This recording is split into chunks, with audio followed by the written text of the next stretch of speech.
Damn, son, where'd you find this?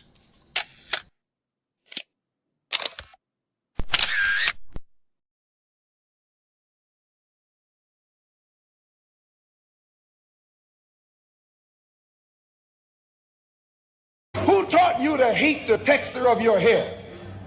Who taught you to hate the color of your skin to such extent that you bleach to get like the white man? Who taught you to hate the shape of your nose and the shape of your lips? Who taught you to hate yourself from the top of your head to the soles of your feet?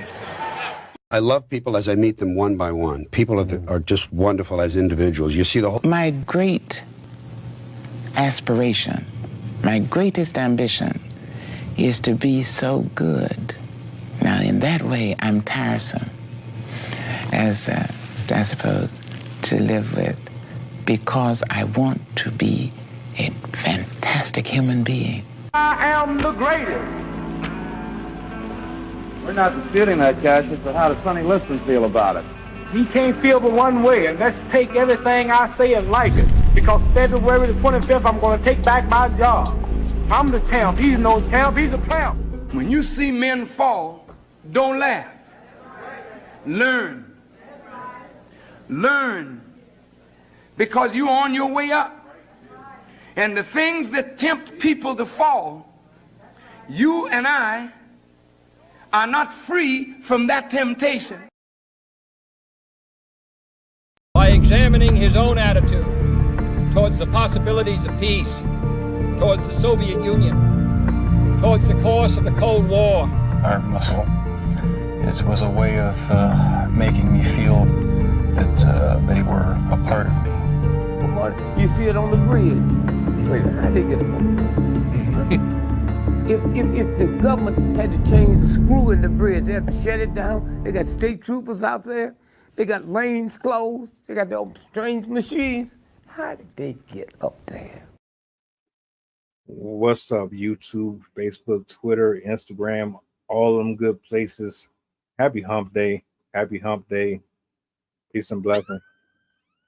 I hope all is well with everybody in attendance. I have someone that I want to introduce you to. Sydney is here, of course. You already know how we get down on Wednesdays. You see the title.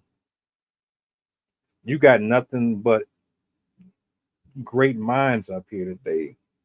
We're embarking on an entirely different chapter of these shows and discussions, and I'm honored and I'm looking forward to what we bring to you this evening. Let me make sure I get that up there. I need y'all to see the names. My apologies before. If you have topics, questions, concerns, if you want to connect with any of the panels, everything down at the bottom, you can scroll, reach out. I'm going to bring them up. I have 2 clips I'm going to play separately, but I want to give them a chance to introduce themselves. You might be familiar with one. If you're not, get familiar. Like, share, subscribe to the channel. Let the algorithm know we are here. We are live. Let's go ahead and bring everybody up. Make sure you give them a warm welcome. And yeah, let's just have a good time. Talk to me. What's up? What's up? What's up? Hello, world.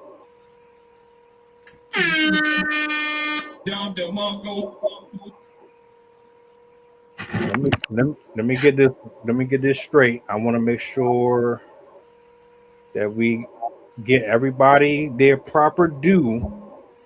My man is making his debut to the show, so y'all definitely gotta show some love. Being as how you are the man of the hour, why don't you go ahead and introduce yourself to the people? Sydney, I'll let you tap in after him. Mic check 212.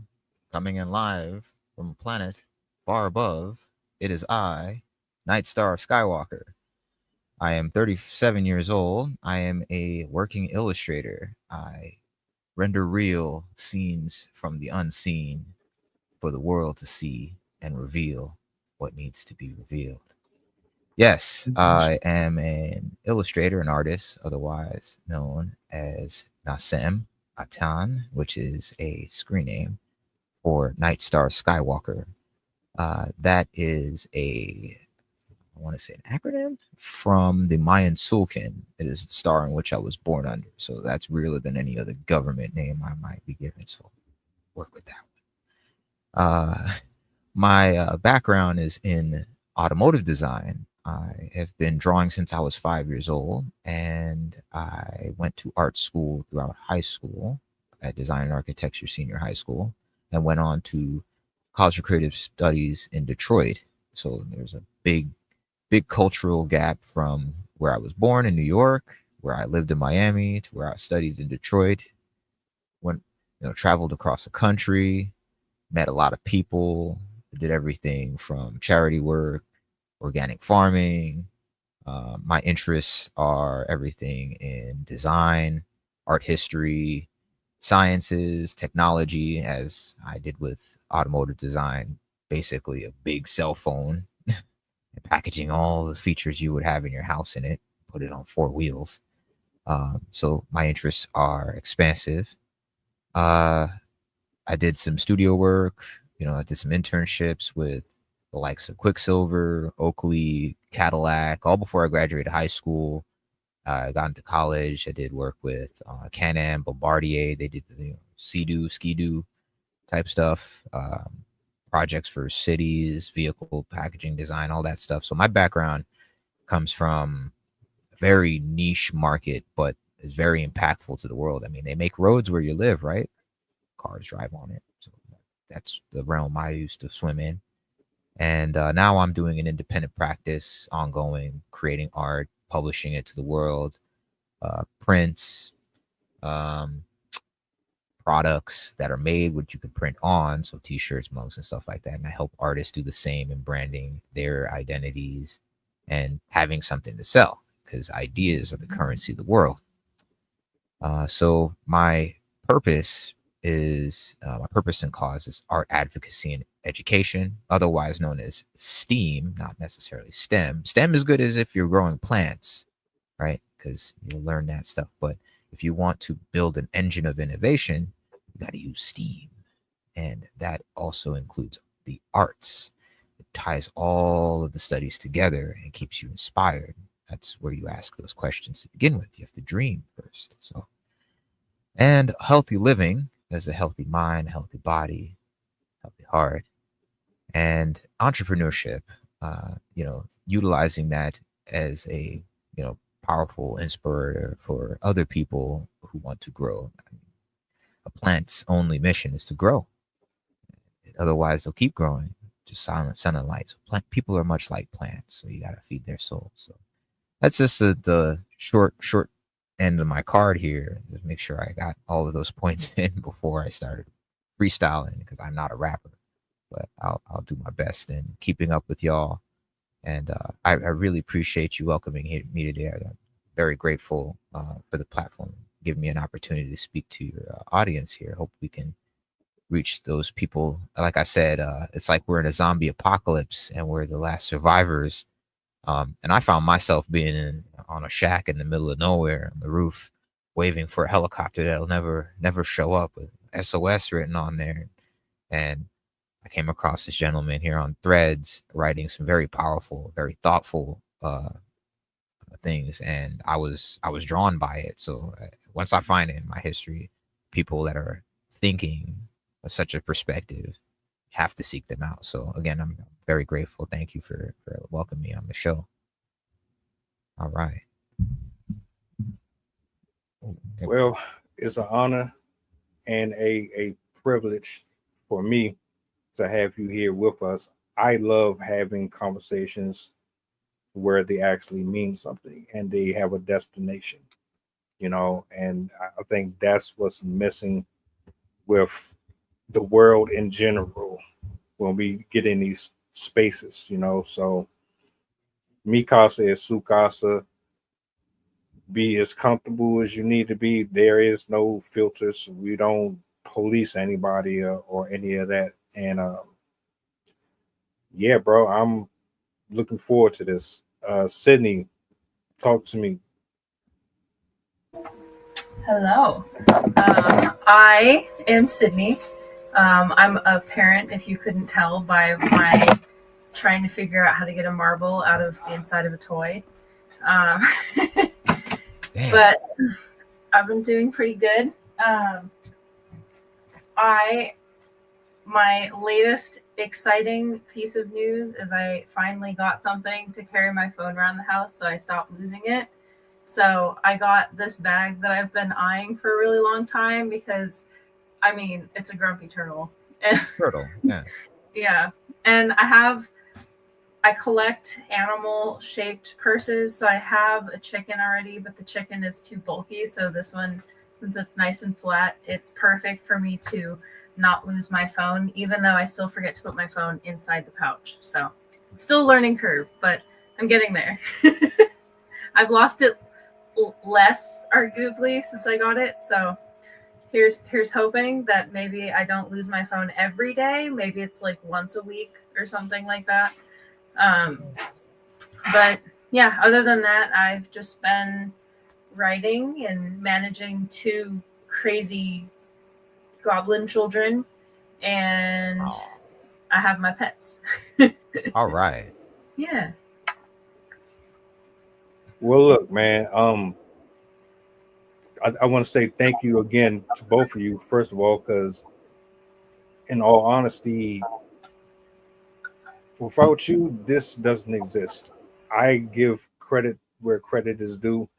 And for the people that are watching, I need you to understand that when we do these type of discussions, whether it's about science or what we're about to get into right now, it's not about just wasting words, which you'll see here in a second, because Mr.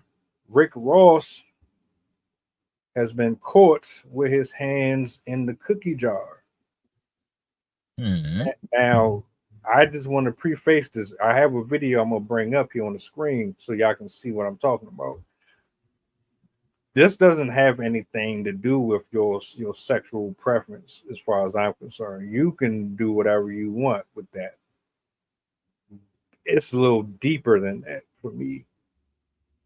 So I'm gonna bring this up on the screen. I want to get y'all initial thoughts on it, and we'll just go from there. For sure. Let me see. Let me find it real quick.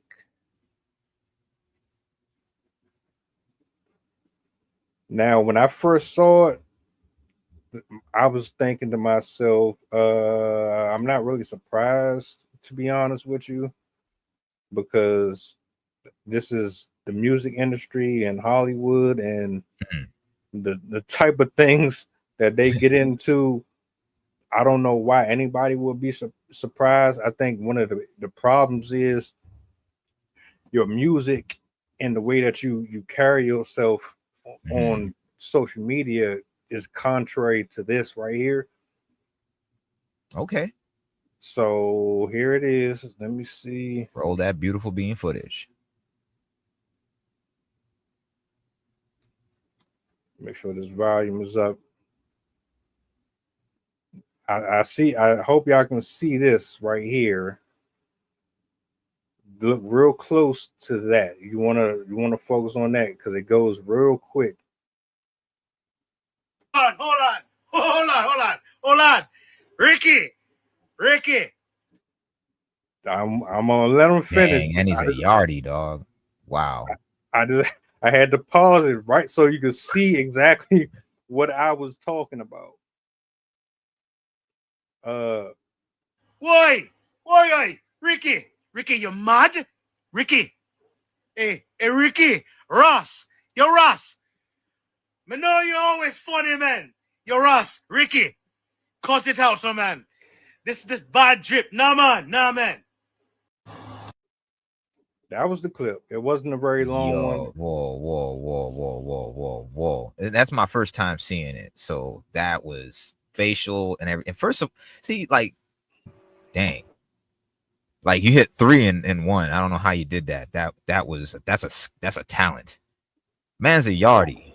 So the Jamaican in me, yes. I'm first generation Jamaican. My family born in Jamaica, Kingston, Trench Town, Spanish Town. Okay. That is the same reaction everybody behind me would have had. I owe this. I owe that. How are you do? Ricky. How are you going? What you up with some man for? And then the older generation gets kind of crazy. That's a whole other thing. They get kind of crazy about that. And then you got Hollyweird. Reading my mind. Great clip, by the way. Great clip. I have to appreciate that one comment on there that said, "Are they all gay?" and then they ended that with "Thanks, Tupac." Oh yeah, you caught that. The comment section is always undefeated. I don't care what it is. You go to any comment section on social media. Not gonna lie, sometimes they're better than the videos themselves. And then they put the memes in there, so like you get the visual. Yeah. And they're sometimes better than the videos themselves. Because it's so on point. It's just like never as a kid I dreamt and I'm self-declaring a millennial. Never did I dream such a medium of communication. I mean, you grew up watching a TV and it programming you. Now you're seeing people like react at the same time with video in a context so meta that you're immediately going, I remember that joke. That joke, when I saw it here happening now, is like on so many levels of communication. You got people across the world that get that. That's fascinating, incredibly fascinating. Especially when it's streaming, because then you also have the person that's putting out the content engaging with the audience and changing their content based on the feedback that they're getting live. Incredible. Absolutely incredible. Yeah, that's technology for you. A little bit of my curiosity. Just amazing. And something like this, like StreamYard, or like I recently joined Twitch in February to stream my art. Just these platforms, how they are now, and as I was growing up, going to college then, and then time where none of this existed. For a younger audience, it's hard to explain what that course of history is like, because we used to do this in person. You gather on the street corner and you talk about something you saw on TV last night that nobody was recording on a VHS, unless it was like Michael Jackson or like big music artists is, they'll announce it for a week.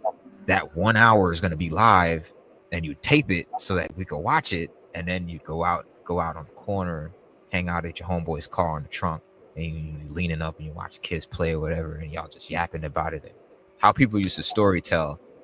That streaming, I think, really fit that space. At least for me, maybe I'm just a very particular type of person, and I could see my past coming up in different formats. That's how you know you're of age, is when things start to remind you of those times, people, places, start to remind you of people you used to know and places you used to go to. You see that kind of conversation happening, and it's amazing, isn't it? In the live, that is. Yeah. Let me ask y'all a question. Sure. Based on this video, did you see anything that was alarming to you? Because I'm gonna tell y'all off the rip, I don't care that he's dealing with the same gender. I mean, that's really your prerogative. You can do what you want. Now, am I going to sit up here and throw you into Hades because of it? I don't have the power to judge you or do any of that. My issue with it is how you present yourself to the culture. Right. It's the fact that you rap about certain things, Mhm. and then when it comes out, you are the complete opposite of what you're rapping about. Not that what you're rapping about is actually helping anyone in general, Mhm. but to me, I'm looking at it like this is a spiritual scenario that's being propagated in media. It's almost as if you're tired of hiding who you are, so you put yourself strategically in a position to be seen by the public because Mhm. you're on a yacht. You know paparazzi is following you around. Mm. All they do all day is look for ways to make money off of a picture or a video. True say. So you're telling me you out on the water doing whatever you're doing. Mhm. This comes out, and you looked at his face. He looked like he was looking directly over at the camera. He smiled. And he got his hand around the dude's waist. I don't like. Mm. Mm. You know, and you're like, you got that cognitive dissonance going on, and you got that panicked anxiety look, like you start shaking your hands. You're looking for, it's like when you're a kid and you're looking for an adult. It's like, I shouldn't have saw that. I shouldn't have saw that. Somebody help. And you're looking for like the stewardess, like maid, nurse, waiter, quick, please. Yeah. I think that comes with some people's personal insecurities. But I just kind of hand it off to Sydney real quick. Is like, personally, I align with what you're saying. Like, I don't have any reversion to that.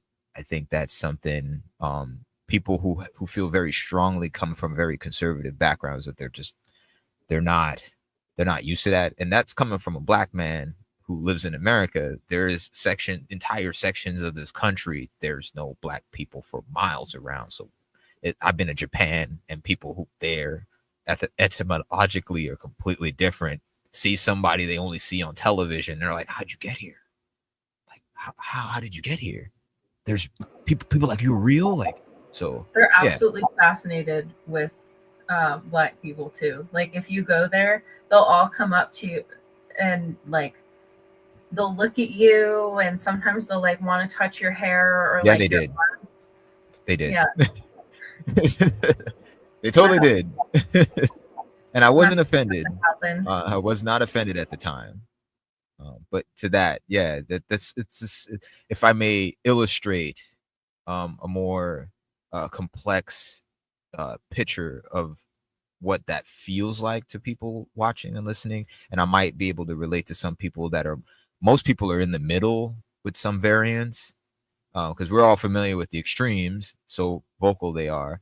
But it's like you're seeing something you're not used to, and your brain is trying to rectify the two extremes. Where am I on this? Am I safe? Am I safe in this? Am I safe with holding on to this thought? Initially, you're the one holding on to it, and you're not familiar with the thought.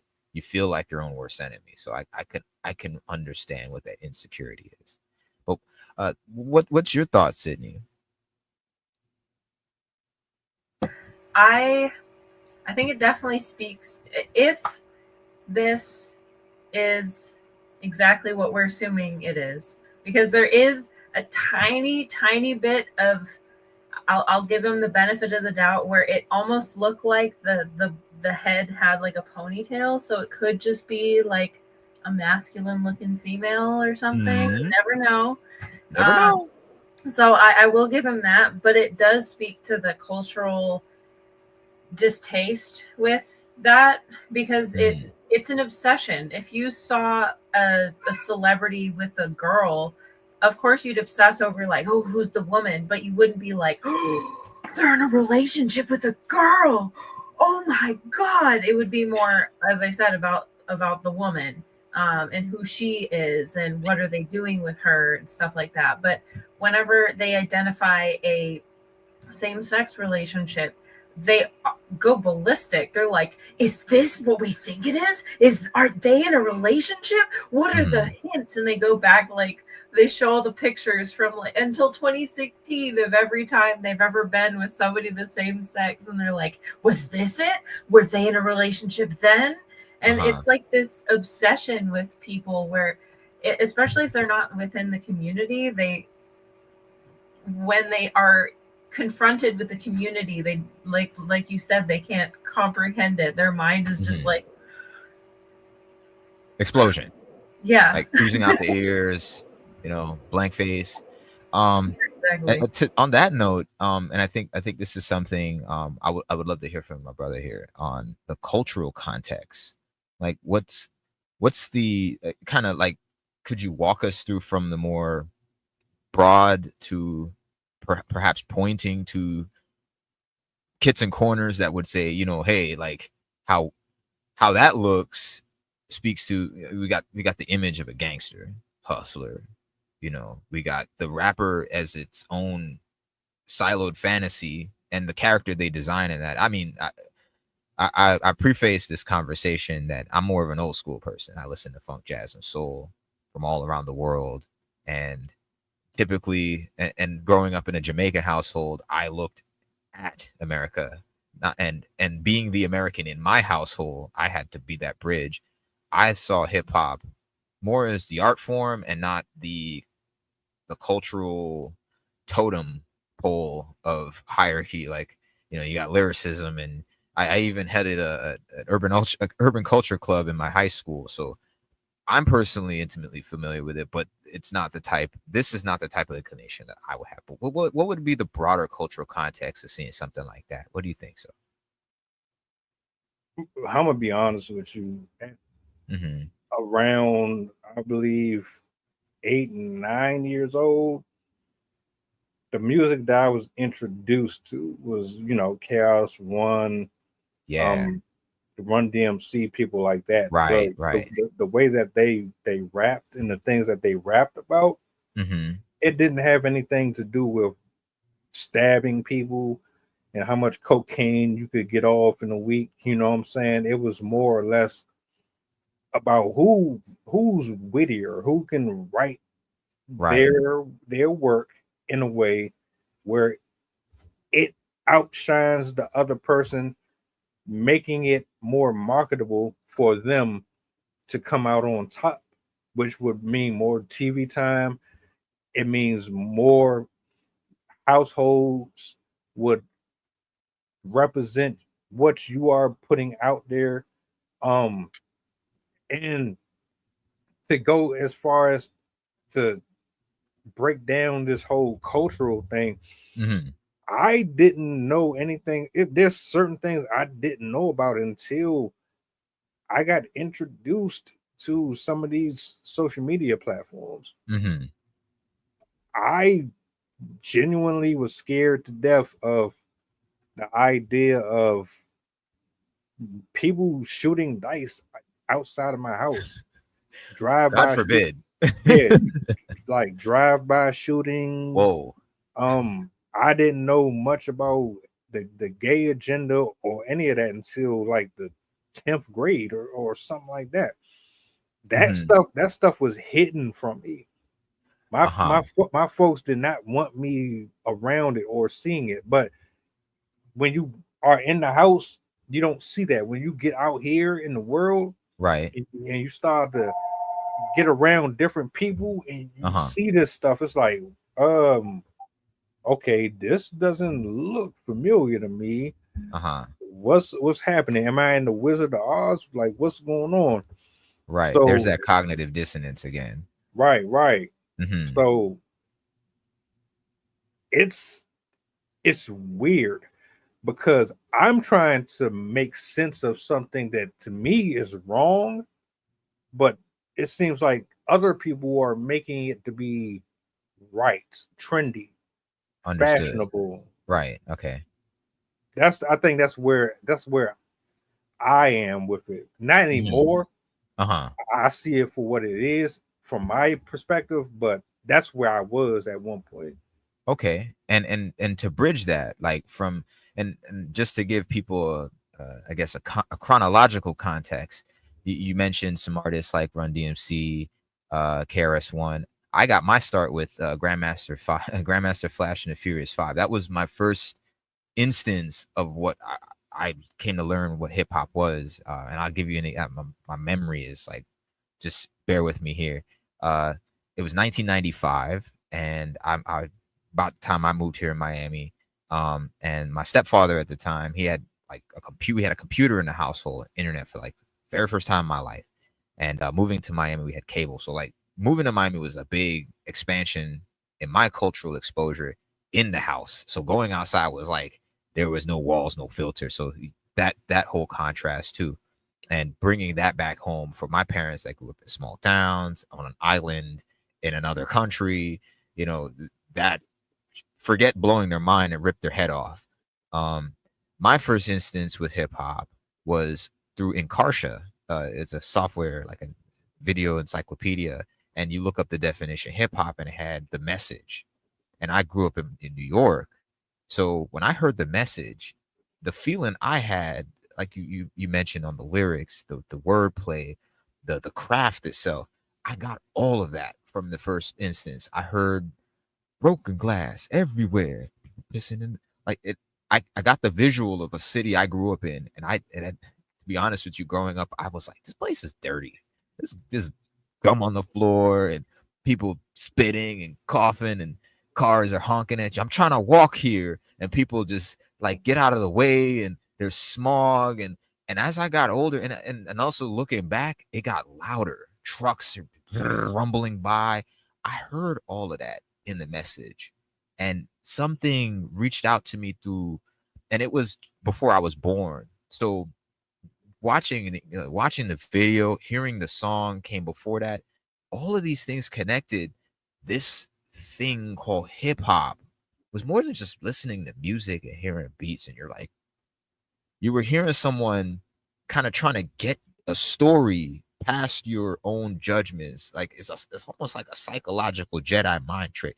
Like I'm storytelling it to you in a way that you think you're just bobbing your head, but I'm like kind of like reaching into your brain cells and painting you a picture in your own mind with a paintbrush that you can't see.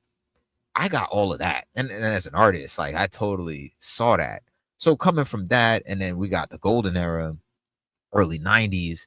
And I remember that transition. It went from party music and just like people trying to figure out what the limits are with the equipment and what the scene looks like. People coming out of the disco era, my family coming out from like a reggae era.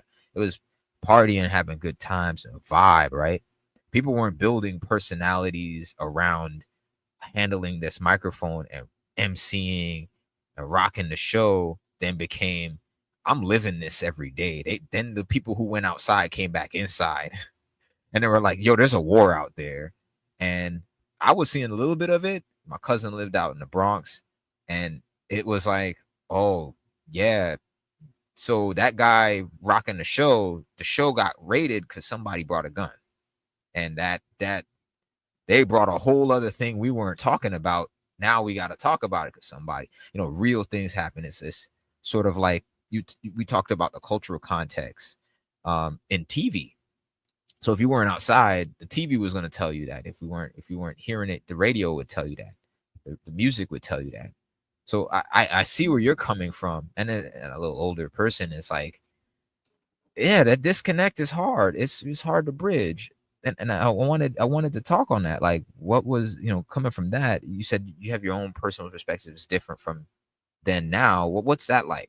How do you rectify that now? How do you live with that now? Well, let me do this, right? Because I want to make sure that I'm as thorough as possible. Just give me a second. I'm gonna spin back on that. I want to ask a side mission question for Sydney, and I mean you can answer this one too. Since we're on the topic of cultural change and things of that nature, do you think that what we're seeing with Rick Ross allegedly dibbing and dabbing and crossing swords. Do you think that with all of this homophobic, gay agenda, LGBTQ community stuff, do you think that that has been assimilated within the music culture? And is this a good thing? Is this a bad thing? Should we be concerned about it? I mean, because you'll get you'll get scolded or you'll get met with, oh, how dare you say this about that, and how dare you feel this way about, everybody should be treated fairly and equally. But it comes to a point where you have to understand that these people are influencing a generation that, like, if I go back to what I was saying, I'm 7, 8 years old. Why am I at that age watching two men kiss on TV? Why am I? No, that does not make sense to me. So, as much as I don't have an issue with what he's doing, I have an issue with what he's doing because it's deeper than his personal preference. Keep that off camera. Keep that private. You know what I'm saying? Um. So yeah, my question is pretty much from your perspective. I'm not talking about the people who rally and stand outside of your front yard protesting, um, burn down his house and whatever. I'm talking about morally. How do you see this going? How do you see the transition from when we grew up to now? I think we've already kind of hit that fulcrum point where we are no longer, like, there are more people that oppose that type of treatment of people and have become accepting of individuals on the spectrum. I guess, is it on the spectrum, on the LGBT scale? Yeah. And I think enough people know somebody or are associated with somebody that is part of the LGBT community. And so I think that we're moving towards a world where it's just going to be integrated into more music. I think some communities are going to have less of that than others because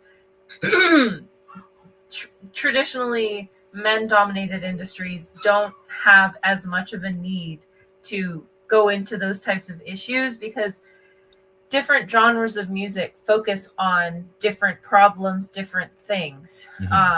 And so though a lot of the genres of music aren't going to touch on those topics, but there will still be genres of music that will touch on those topics. So I think that the representation in media in general is going to increase as demand rises, but I don't think it's going to change all existing music because, again, there's still a niche for everything. Quite.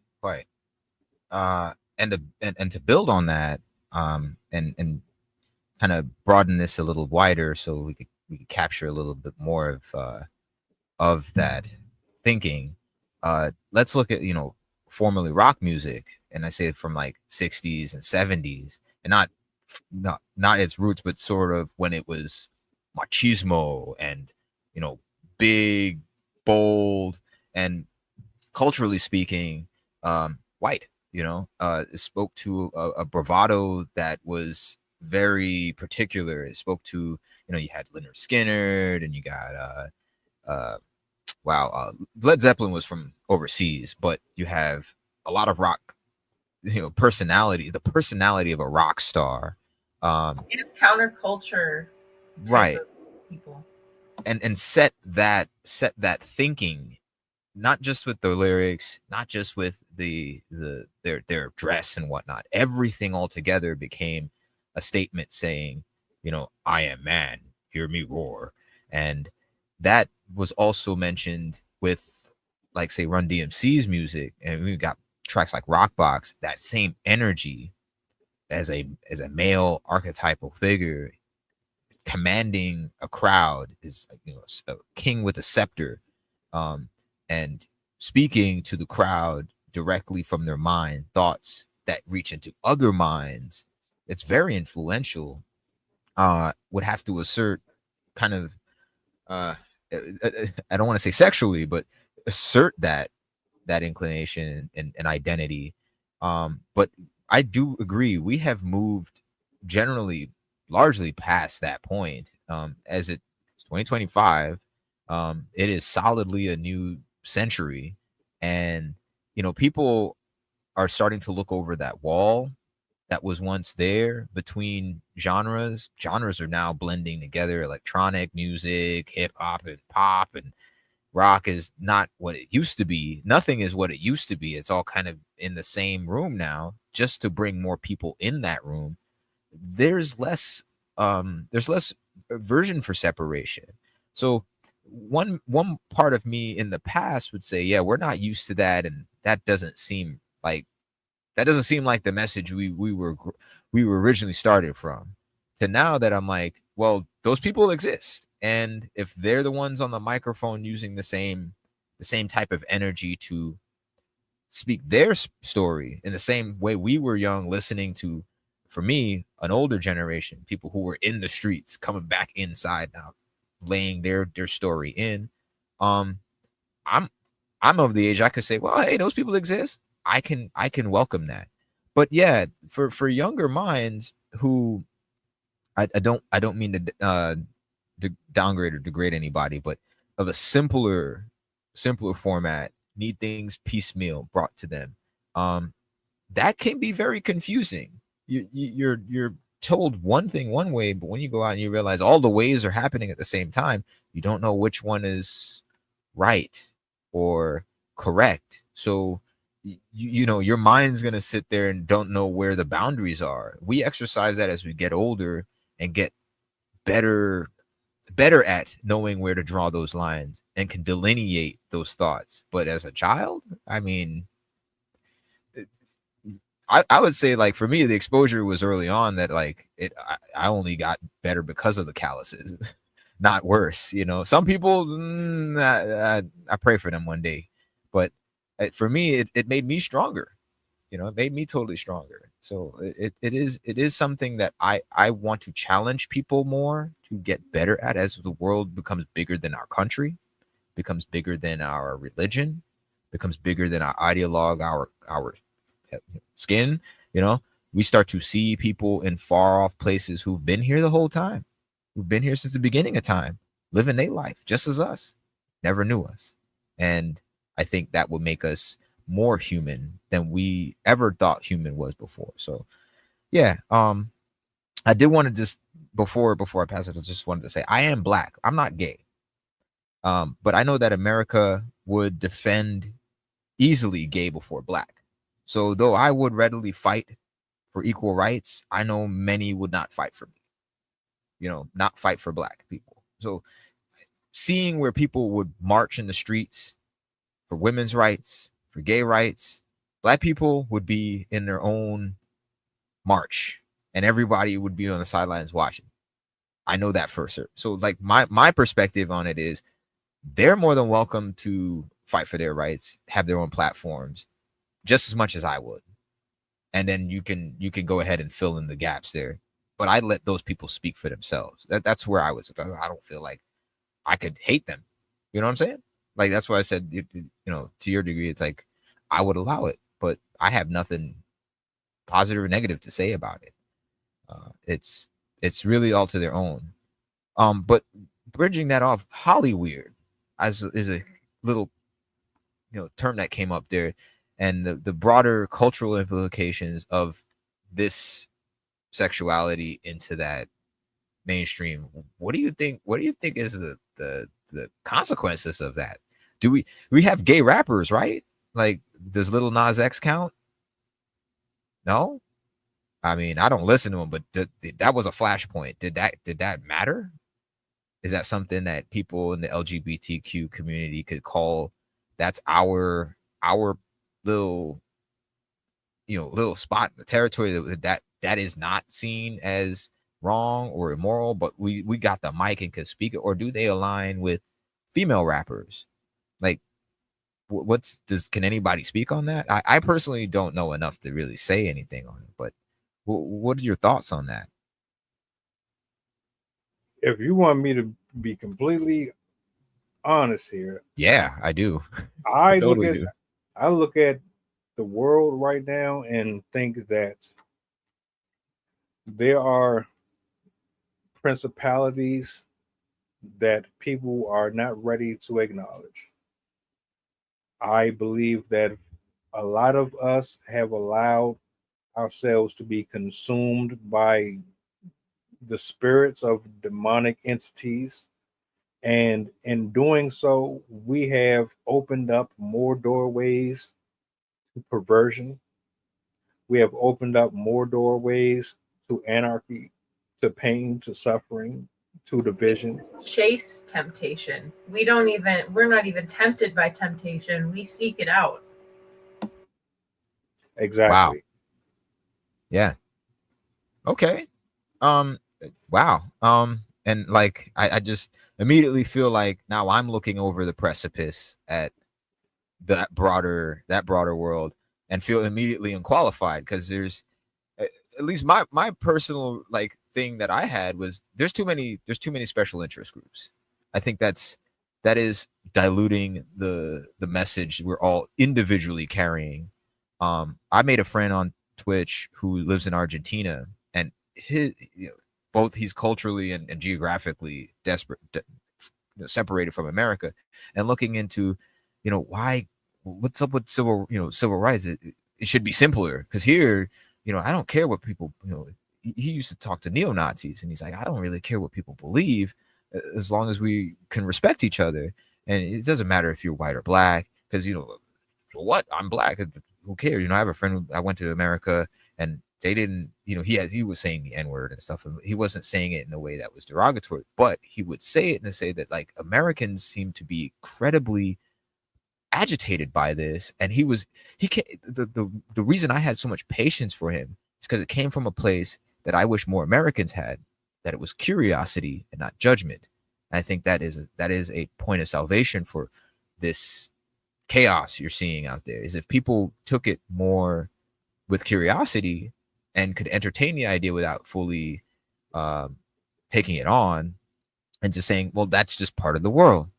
So it's I would give us individuals here some credit that we don't make it our personalities to at least try and understand these things. People make the judgment first, and then they put their flag in that, and then they're always against it.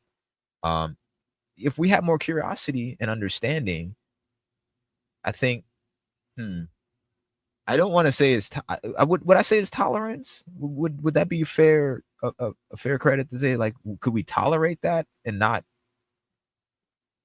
embody it? I mean, you're either tolerating it or you're being forced to tolerate it. It's either or. It's gotten to that point, like you said, one side can be upset and rally and everybody scream to the Raptors for them, and then someone else will do it, and then there'll be a completely different conversation. It's at the point to where you're either going to get condemned for standing up for something that you believe in, or you're just going to have to just shut up completely. I refuse to shut up. So, I mean, I don't judge nobody. This is a personal walk that all of us have to take individually. I'm not the one that's going to have the final say so on how we lived our life. That's not so. As far as I'm concerned, my concern for people when I do things like this has nothing to do with me trying to throw stones at anyone. I really want to understand where you're coming from, why you are where you are, And if there's a way that we can come to some type of conclusion together on this and walk away from it unscathed, you don't get harmed, I don't get harmed, but at least we take information from this discussion, and whether or not you use it or not is up to you, but at least we had the conversation, Yes. Planting seeds, that's all I care about, is planting seeds. Yes, absolutely. No, that's divine. In a time of sin, that's absolutely, again, that salvation. Curiosity being is we create. I used to think of it like the island we're standing on. Otherwise, we're all cast out and lost at sea, swimming, fighting the current individually. Is that understanding is the island we're all standing on, and I'm more concerned with being able to stand on solid ground with you, so I could see you eye to eye, so I could see you face to face. Then there's the the whole other task of, okay, we're on this now barren land, let's try and make it beautiful together. And everybody's got an idea of how they want to move forward, how they want to, what they envision of the future, if they have a vision of the future, because most people are living day by day. The sun goes up, I guess I got another 24. Here we go. And some other people know enough that the sun is going to rise, whether they are alive to see it or not.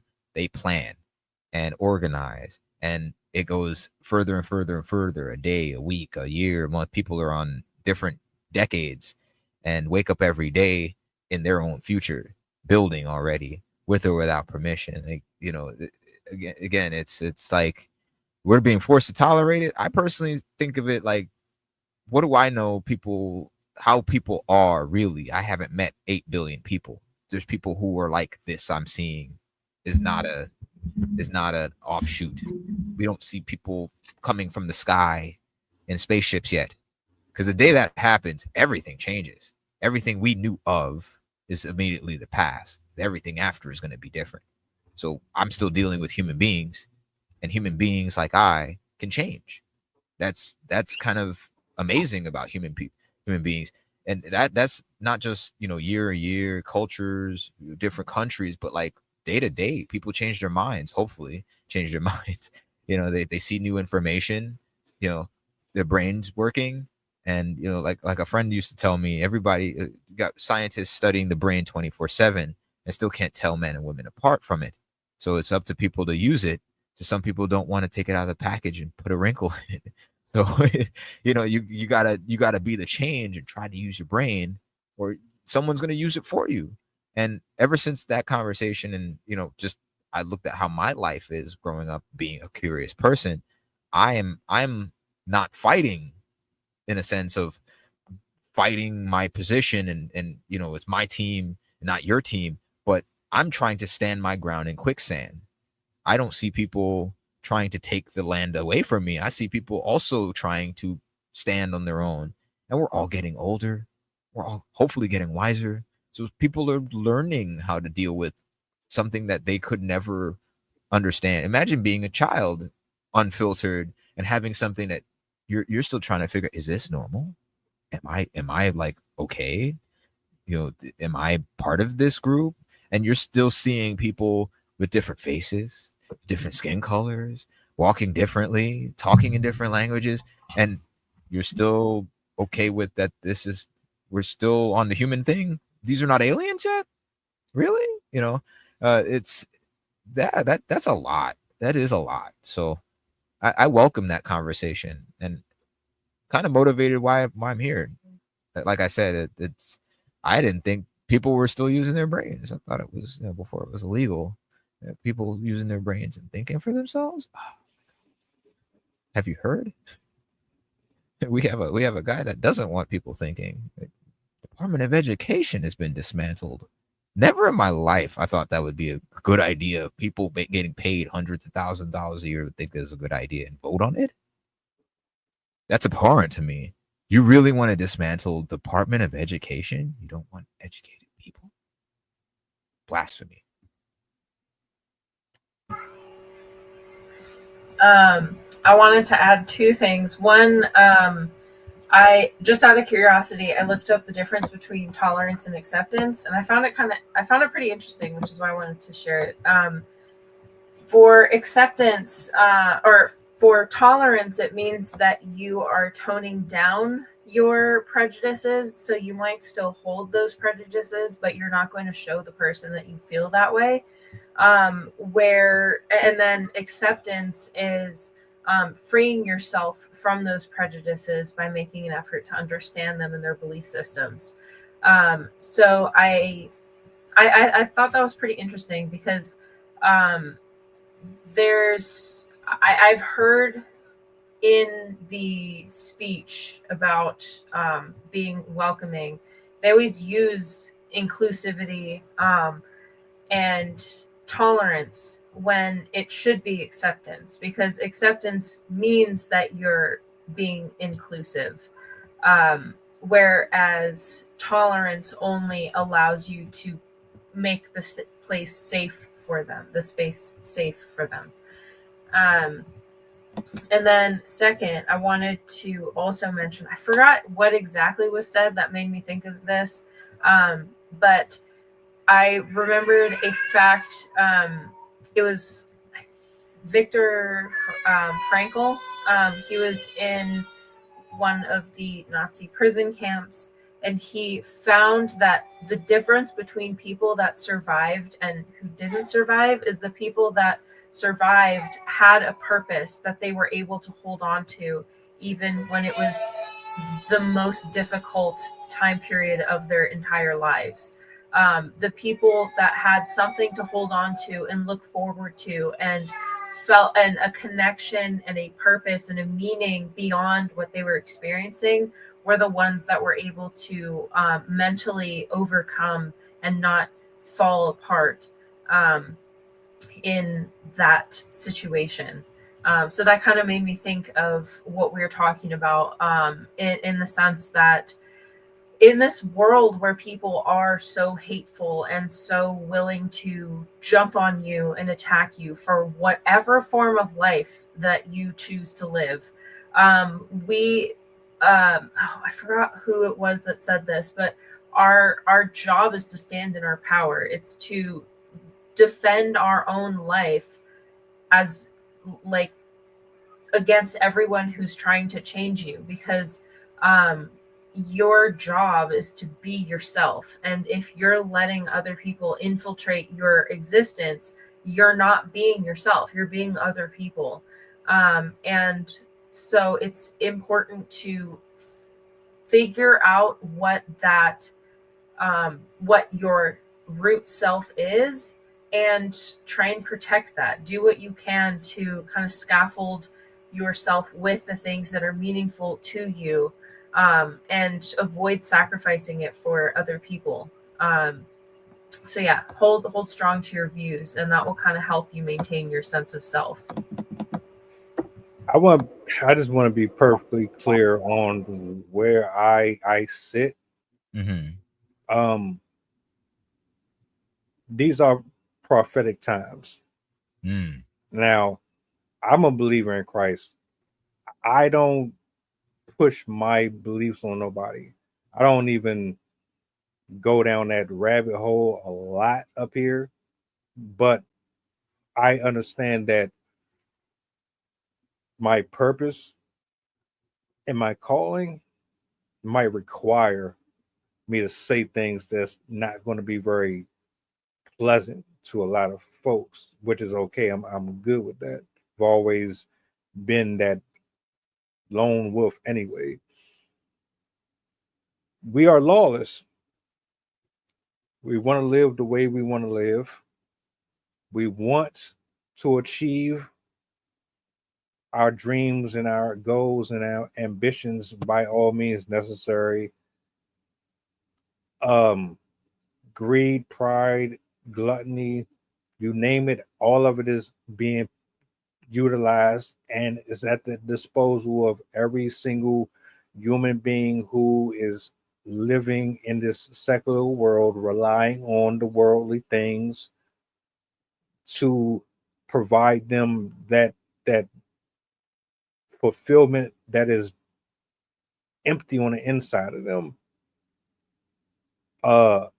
You will never see me condemn you or anyone for your decisions or your preferences. However, what's going to happen is I will try my best to hold people accountable with love, because the things that I've experienced in life has allowed me to see things from a different set of lenses outside of myself. And when you put yourself in a space to where you don't see things through tunnel vision, and it's just what you know and what you feel, once you are able to do that, you can be humble around anyone and anything. I could never point a finger at someone else and not point a finger back at me, right? Something that Sydney had said about survival. Well, when you don't want to die not knowing what you could have done with your life, I guess you would do everything you could to survive.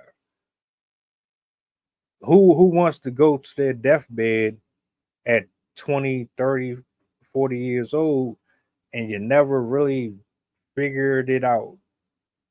Especially in the hands of somebody so cruel and senseless. It's just amazing to me how much time we waste on things that's frivolous. And one of my biggest pet peeves is people like Rick Ross and them who use their fame and their fortune and their power to distort the way that people look at life.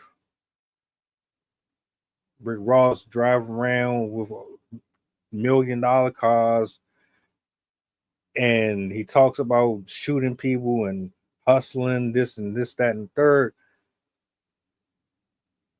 But all that music really does is lead people to jail or in the grave.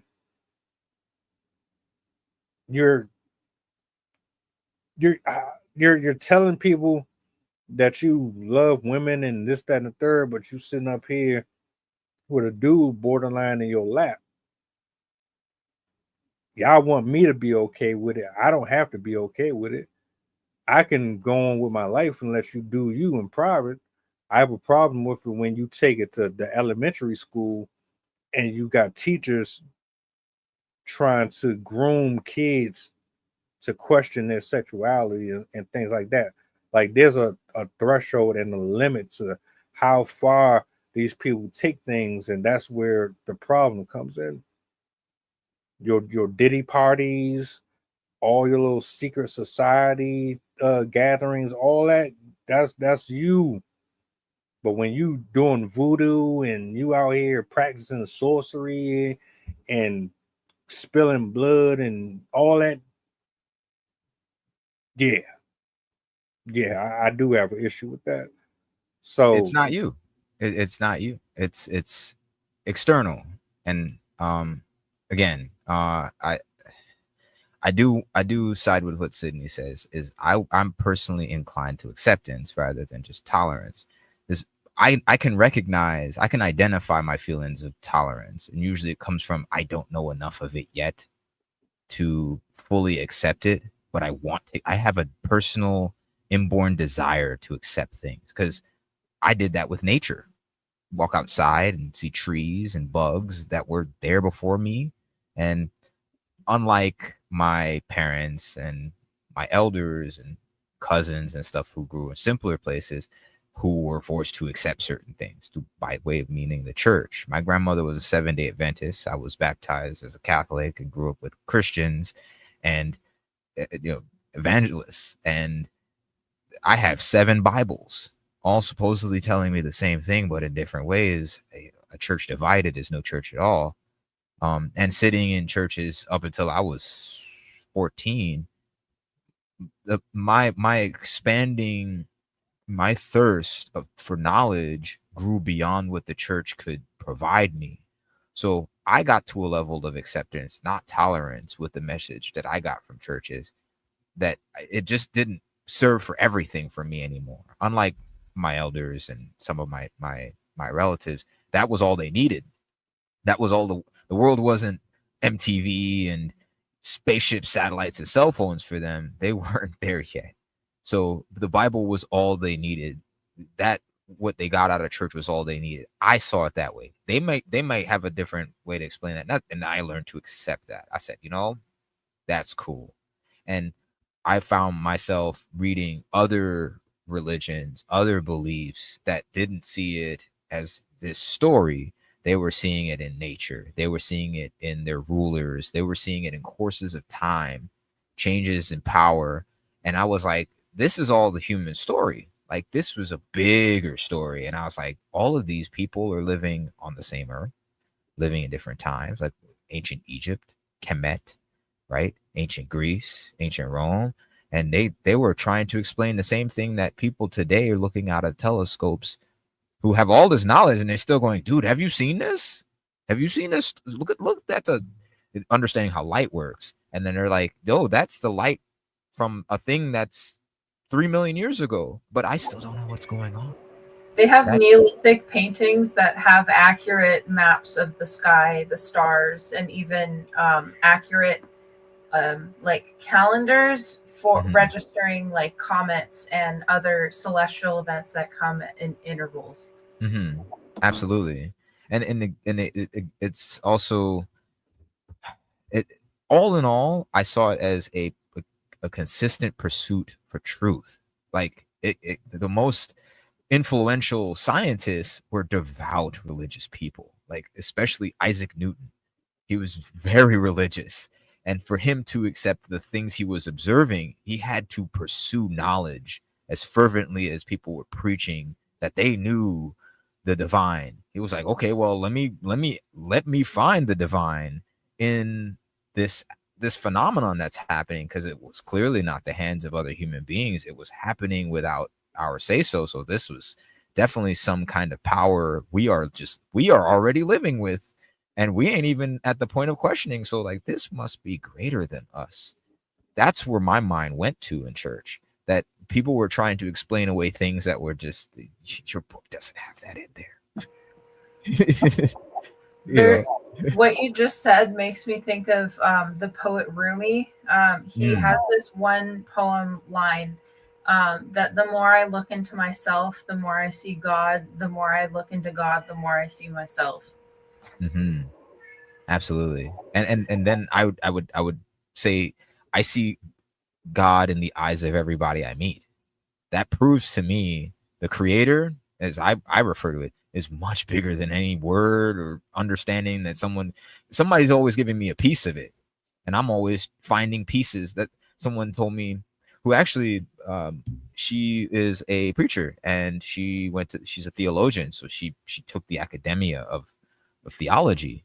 And she's like, in life, we're walking around with a bunch of keys to doors, some which we never pass. And, we're finding parts to things, and we never know what's the larger construction. So we're always failing at putting something together with pieces we're finding that probably don't even fit together. And some in constructions that are far more complex to things that were long ago destroyed that we're still trying to fit together. So, and I mean, I don't mean to diminish the power of faith. That's very powerful. And like Sydney was saying, could get you through some times that we have no reasons for other people's cruelty. Why is this person trying to destroy us? With the same fervor that we have for curiosity, the same energy we're trying to learn and grow, they're trying to destroy. They're trying to bring it into their realm and trying to crunch it down into something that I saw. And I said, no, that's not my thing. I'm about expansion. So I accepted it. I readily said, this is just a little corner of the world, and it's already existing. So therefore it can be peaceful. That's how I see people in different communities. They were already there. They have no idea how much you hate them. They're sitting there walking across the street, living their life. Who am I to hate that person? And again, as a Black person in America, why am I being hated? It's like, guys, we've always been here. You have always been here. You have lived and died 1,000 times, and you're still learning yourself. Why can't we be friends? Why can't we grow together? But let's just bring that back to the music thing. It is only but one genre. He is only but one artist with his own personality, his own persona. So he's trying to sell that, and you're buying into it, and then it changes on you. So that confusion is kind of like, hey, I didn't pay for this. This is something I didn't ask for.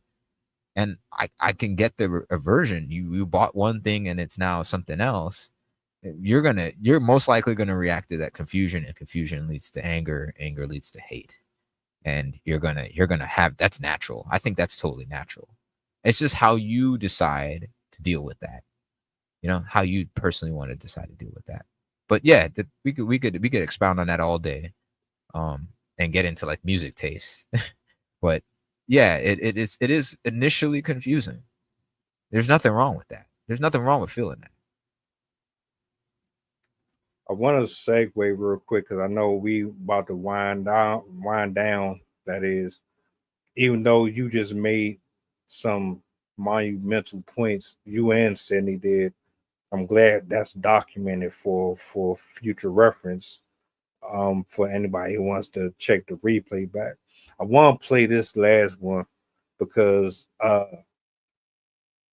Jenny, she sent this to me via email. The first time I watched it, I thought it was real, and then I found out later on that it was just a misunderstanding. But even still, it was a prank. Somebody did get arrested for this. Right. So I just wanted to play this clip, get y'all thoughts on it. We'll wrap up from here. And yeah.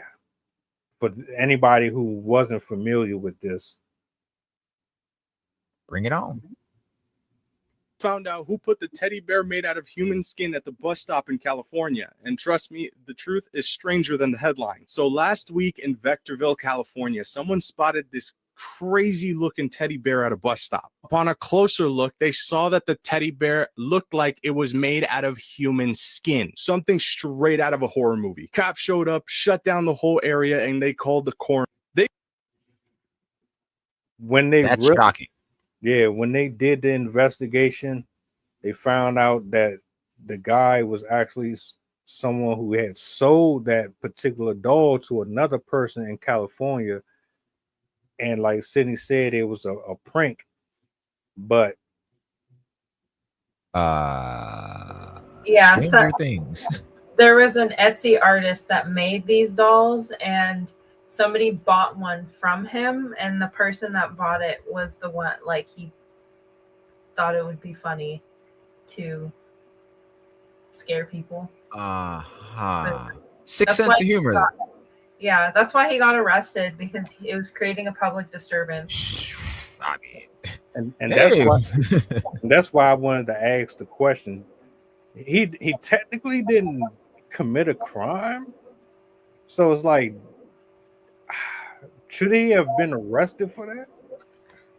It's a public disturbance. That is a misdemeanor. Yeah, it's not like a crime against humanity to try to pull a joke that's not funny. Because if that was the case, a lot of people would be in jail. I can tell you right now, a lot of people will be in jail. I mean, you look at YouTube, most of them people are pranking people like live. Oh, one dude, he walked up to a girl, he was trying to talk to her.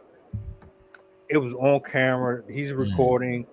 The brother found out that he was trying to talk to his sister in front of his mother.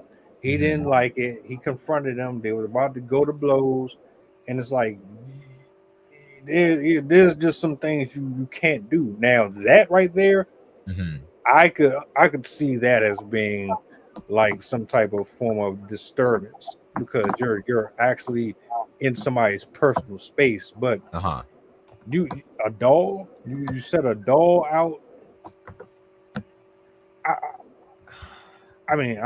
I guess.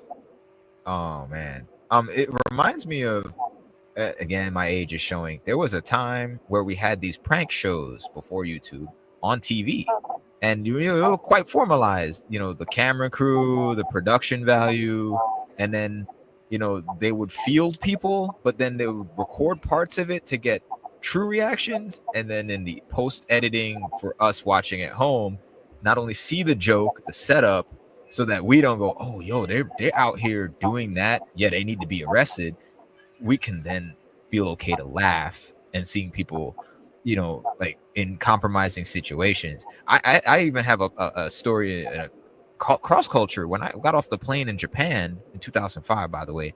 As I got off the plane, first thing someone did when we got at the hotel was turn on the TV. And I'm like, dude, we traveled 13 hours in a plane and 3,000 miles. The first thing you want to do is watch TV? I'm like, come on, dude, we're in Japan, bro. But they cut it on, and the way they have television set up there's like 3 or 4 channels, and they play everything on these 3 or 4 channels. So it's just like public access and variety shows. And one of them was a prank show. And I'll never forget this because it was outrageous. They had this guy, they lured him into a van, and they're like, hey, like, come on, we're gonna go like meet your friends over at the soccer field. And it's at night, and he comes to this big soccer field, and it's a huge soccer field. And out in front, I don't know how you miss it, is a 50-yard wide square tarp. And his friends are on the other side, like waving, like, hey, over here, come over here. And he's running at top speed to come see them. And this guy runs over the tarp, and he falls like 15 feet into this deep hole. Yeah. I'm like, oh my God. You see the guy like head over, like, feet, and lands. He could have broke his neck. And they all reach to the edge, and they just burst out laughing. And I'm like, what was funny about that? The man could have like snapped his neck, and y'all would have been laughing. And then it's like, I don't think he's moving, bro. Like, I don't think he's in on the joke. And we've seen things in America where, you had false toilets, that people sit on the toilet and the walls will drop down, and it's like, haha, we got you. Or, like they tell them they won something, and it's like, you get that shock expression, and the people at home are like, oh my God, they so got this person. But as of maybe 2016, 2015, maybe a little early 2014, there was a transition of that type of energy. I'd say basically that energy we got from television and translated into YouTube, and people started taking those techniques on their own without the major production. And we see pranks like that. I know notably there was one where somebody staged as if it was a bank robbery, and no one was in on the joke, and someone called the police, and they got arrested, they got charged, went to jail. You see, so my inclination is seeing something like that, and you're going to the gas station, you minding your own business. I'm gonna give me some cigarettes, give me some gas. You thinking about the drip, and you see this on the ground, and you looking around, like, nobody seen this thing? What the hell is that? And some people are very superstitious, thinking of ghosts, thinking of cryptids, thinking of all those other things, and they see this artifact on the ground, and it's like their worst fears have come true, have manifested. And now panic mode sets in because that cognitive dissonance again. Someone could get in trouble. That is discourse. As much as this person thinking I could make people think it's a bank robbery. When I grew up watching bank robberies for real on TV, remember Wildest Police Chases 5? It was like a multi-decade series where they would just every year it was like one up crazier chases. I'll never forget this one bank robbery of guys legit in full tactical wear. That was a real thing, like in the movie Heat, really happened. These 2 guys robbed the bank, and they are ex-military, and you're like, that's stuff you see in movies, but happening in real life. I mean, no one's saying safety word, so. When pranks get to that level, yeah, people are going to get the law enforcement because you can't just be walking around unsupervised doing that and giving people heart palpitations. I have a problem with people bringing pets into the supermarket. When was that okay? I was saying that in 2018, 2017. Like, don't people care about other people's allergies? You're bringing a dog around people who were buying fresh food. And when is that okay? Like, where's the public opinion on that? Yeah, it's definitely something that you could, depending on how, people definitely will go very far for a practical joke. It brings traumatic experiences to my mind, but I digress. I can't imagine someone who's left a war zone, okay, with PTSD, and someone's trying to get a rise out of them, and they get triggered. Now you have a whole different situation going on. No one is a licensed expert to handling to try to calm them down. Where's the line drawn, right? Where's the respect for the children who have no filter, who don't know where's the fantasy at? Imagine if a kid picked that up. Imagine a kid picked that up and think it was a teddy bear and not knowing, walking around, and then someone seeing the kid with this and goes, hey, that's not a toy. What are you doing with that? And they're like, oh, I got this little friend. He's a little wet, but he's my friend. Look at the little smile. And then you as an adult going, that's human flesh. And you're thinking Buffalo Bill. You're thinking real scary people that existed out there that were, you know what I mean? History and truth is stranger than fiction type stuff. Yeah, there has to be some sort of like somebody needs to call timeout and show us the camera. Like you got punked. It's reckless. It is reckless. Totally. And there's like pranking people is nothing new. There's a whole history of it. Like I've heard even in the 1800s, even as far back, there's Roman records of people like the town pranksters going around and making jokes and stuff. That's kind of where jesters come from. But I think the social media atmosphere has kind of supercharged the idea of pranks, because now not only do you get the extra, like it's a type of thrill-seeking behavior to be a prankster, because you're getting a rise out of people, and sometimes you're dealing with, like, especially in the 50s, like kids would throw firecrackers behind somebody, so you get that like excitement of watching people jump around and the sound of the little explosions and stuff. But that was at a time when life was more slow paced. But now with social media, people have access to seeing, oh, well, they did these pranks and they did these pranks. And we're now seeing kind of in the time period that you were saying, I think it started more around like 2012 that really like the viral pranks really started kicking off, where people started doing the video challenges, and there's been so many different pranks, popping a balloon behind somebody, but like throwing water down somebody's leg to make them think that, like, where did this puddle come from all of a sudden between their legs? I see there's the hazing pranks. There's all sorts of different school type pranks. And there's even now we have kids that are really young partaking in these and getting hurt. I just recently saw a case of an 11-year-old girl who called 911 as a prank, and she ended up getting arrested. She got charged with a felony. Wow. And she ended up having to go to prison. And again, she was 11. There was another girl that got charged with battery and endangerment or some. She ended up getting like at least a year in prison because she pushed her friend off a bridge to be funny. Like, it was a bridge over a river. And they were saying like, oh, you jump first. And so she pushed the girl in front of her, and the girl ended up breaking her ribs and damaging her lungs and all these other issues as a result. And so that girl got charged. And all of these are just a handful of the many examples of kids playing pranks on adults, playing pranks on other kids, and causing harm and sometimes even death. So I think it's a problem when we frame when we promote the dangerous type pranks. I think it's fine when it's like little harmless fun type pranks, but when we're starting to promote things like playing with dangerous tools or eating Tide Pods or drinking chemicals. There was a bleach challenge where you had to drink a cup of bleach. There was Wow. another challenge where you had to set your hair on fire and try and put it out as fast as possible. That was in like 2016, 2017.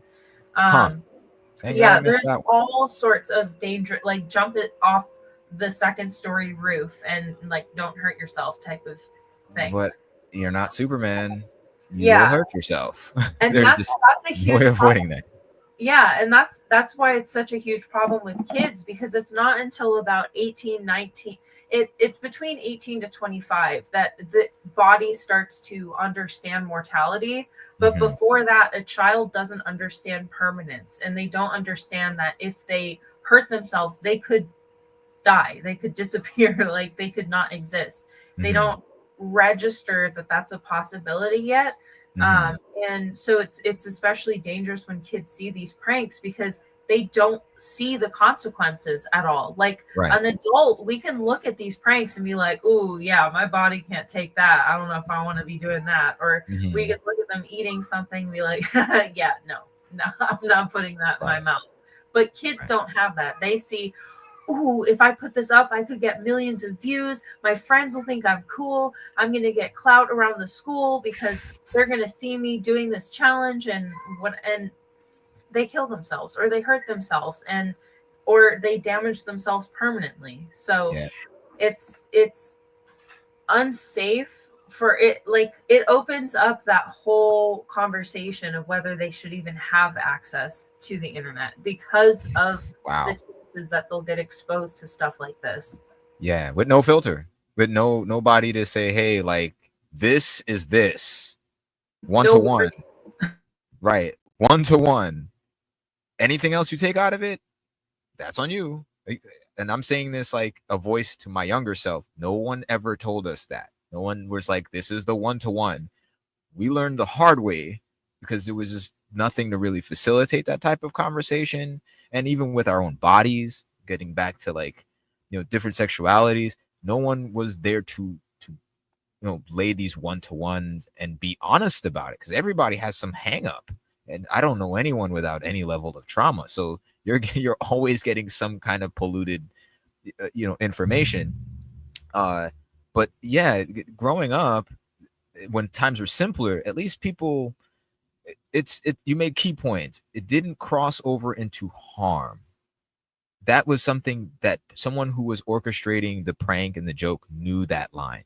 Like, they knew that line, that the whole artistry of it to make it humorous was kind of flirting with that to get you close to it and make you believe, oh my God, I'm going to get harmed. Not really. And then we at home, or we as the observer, also observed it and could see the humor in it. And it good old fashioned fun, good clean fun, is, I don't know if that exists anymore, because like, we burst that, we popped that balloon, we burst that bubble, we smashed through that. There's no lying about it. Oh, if you just want to stop here arbitrarily, they're gonna look at you and go, come on, bro. At There's 11, fun, but it costs an arm and a leg. You remember hanging out at the mall? Now it's like, it's a charge. You're loitering. And it's like, I don't even know what that word meant when I was a kid. I'm just hanging out. Now it's loitering. It's like, damn, like it is escalated to a level of seriousness that as a kid, I would have been like, that's not necessary. But as an adult, I go, yeah, there are those people that are just too uptight, and they've always been there. And now we all have to tolerate it. We can't, we just, damn. Deep.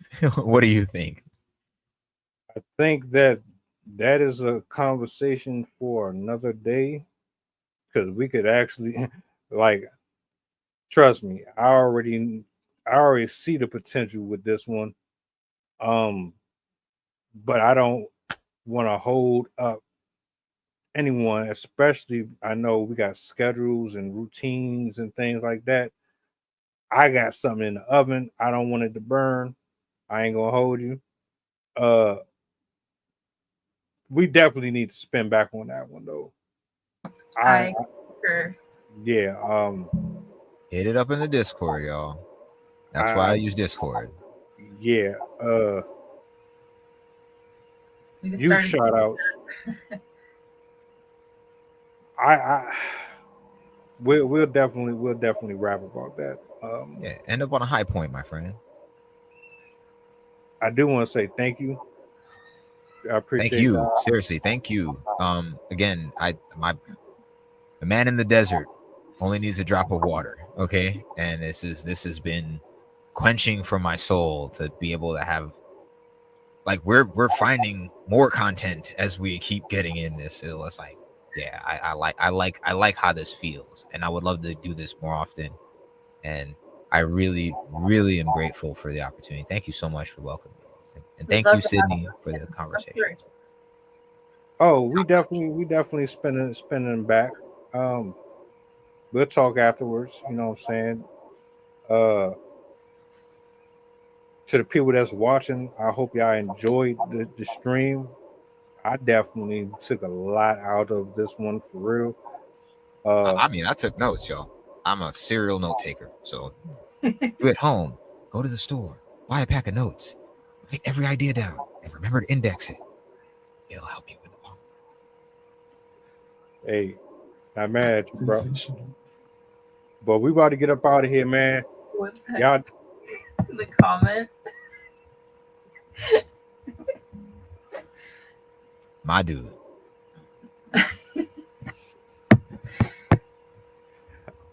I'm not even about to. You know what I mean? It's like, can't hate on keeping it real, baby. This is all love, man. That's family here, man. But y'all take it easy. I'll see y'all guys tomorrow, same time, same place. Oh, do me a solid before y'all go. What's good?